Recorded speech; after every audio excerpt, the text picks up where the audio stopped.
এই জন্য আমি বারবার আপনাদেরকে মনে করে একটা কথা, আমার জীবন থেকে উপলব্ধি করি একটা কথা, যে একমাত্র আল্লাহ ছাড়া এই পৃথিবীতে এবং পরকালে আমাদের আপন বলে কেউ নাই। বাকি সবাই সবার স্বার্থের জন্য আছে।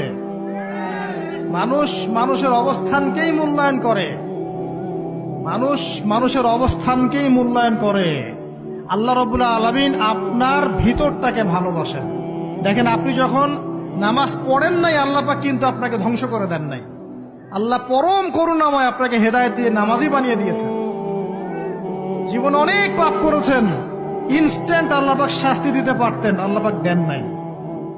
আল্লাহ আপনাকে ভালোবাসেন, আল্লাহ আমাকে ভালোবাসেন। আল্লাহ পাকের এই ভালোবাসার ঋণটা শোধ করার জন্য হলেও নামাজি হয়ে যান, আল্লাহর পথে ফিরে আসেন, দিনের জন্য কিছু করেন, দিনের ফিকির করেন, পড়াশোনা করেন। প্রিয় ভাইরা, আল্লাহ পাক তৌফিক